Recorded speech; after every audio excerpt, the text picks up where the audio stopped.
It's the 15th of August. I'm Jerusha Zukthia-Rath, and here are today's news headlines. The Health Department puts SA Ebola fears at rest. Zuma expresses confidence in Parliament's ability to handle the Nkandla report, and the US launches more strikes in Iraq. The Department of Health has assured South Africans government would immediately divulge to citizens if a case of Ebola is detected in South Africa.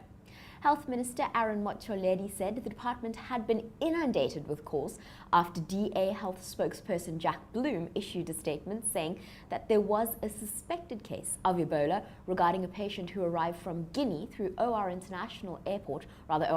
International Airport in Johannesburg last month.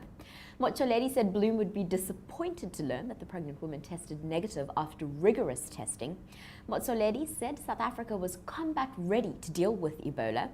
He said, if anything is likely to happen in South Africa, we believe it will start in Gauteng. If there is an outbreak of Ebola, both Charlotte Maxeke and Steve Biko hospitals, 200 health workers will be ready to touch them. Other healthcare personnel were on standby in other provinces, and yesterday evening, Motsoaledi assured South Africans that there was no known Ebola cases in the country. President Jacob Zuma has said he's confident that Parliament would effectively deal with the report on the security upgrades to his Nkandla home. Now, this according to SABC Today. Zuma is quoted as saying, "I'm sure Parliament, as the last level of dealing with these matters, will have the time really to look into this matter and conclude it so that we can close the chapter about this report."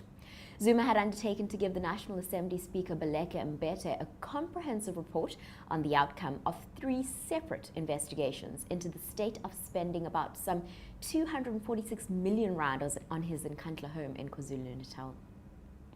US jets and drones launched more airstrikes in northern Iraq yesterday to destroy vehicles operated by extremist fighting in the so-called Islamic State. The latest operations came after President Barack Obama said the air campaign had achieved its initial objectives, but warned of more strikes to protect US personnel in the Kurdish city of Arbil. Since July, Sunni jihadist fighters have seized sections of northern Iraq, including the city of Mosul, routing out Shiite-led Iraqi forces and driving out waves of refugees from minority Christian and Yazidi communities.